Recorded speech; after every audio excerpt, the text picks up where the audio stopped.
সামনে রেখে যাতে করে আইন শৃঙ্খলা পরিস্থিতি স্বাভাবিক থাকে সেই জন্য যা যা করণীয় একটা পরিপত্রও জারি করা হয়েছে।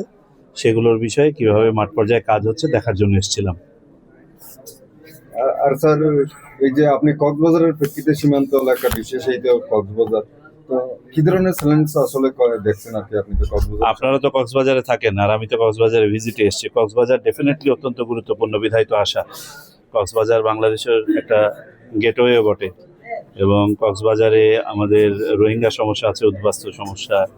কক্সবাজারের এদিক দিয়ে আপনার অস্ত্র চোরা কারবারির ব্যাপার আছে, মাদকের ব্যাপার আছে, আমাদের সমুদ্র বাউন্ডারি আছে, সেখান দিয়ে অবৈধ চলাফেরার ব্যাপার স্যাপার আছে।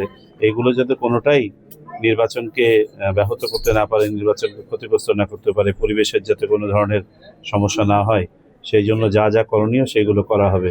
বিশেষ করে রোহিঙ্গা ক্যাম্পকে ওই সময়ের জন্য যাতে কমপ্লিটলি সিল রাখা হয়, বর্ডার যাতে সিল করা হয়, এই প্রভাব যেন নির্বাচনের উপর না পড়ে।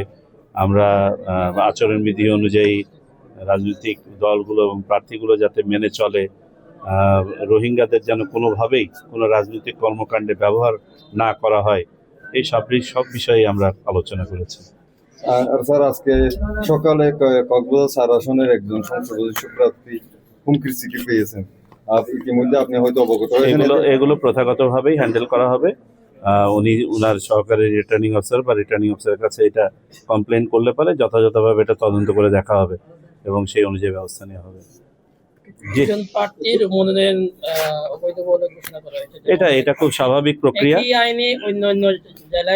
এটা আমি কম্পারেটিভ না, আপনি ধারণা ভুল।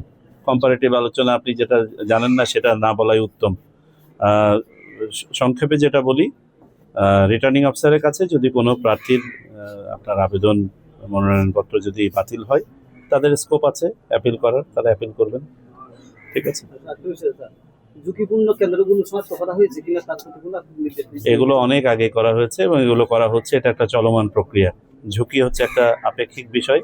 এটা অবস্থানগত কারণে ঝুঁকি হয়, আবার ঘটনাগত কারণে ঝুঁকি হয়। তো সেই অনুযায়ী এখানে আমাদের একটা আইন শৃঙ্খলা সেল কাজ করবে। আপনারা সার্বক্ষণিক তাদের সাথে খোঁজখবর রাখবেন, সব কিছু জানতে পারবেন।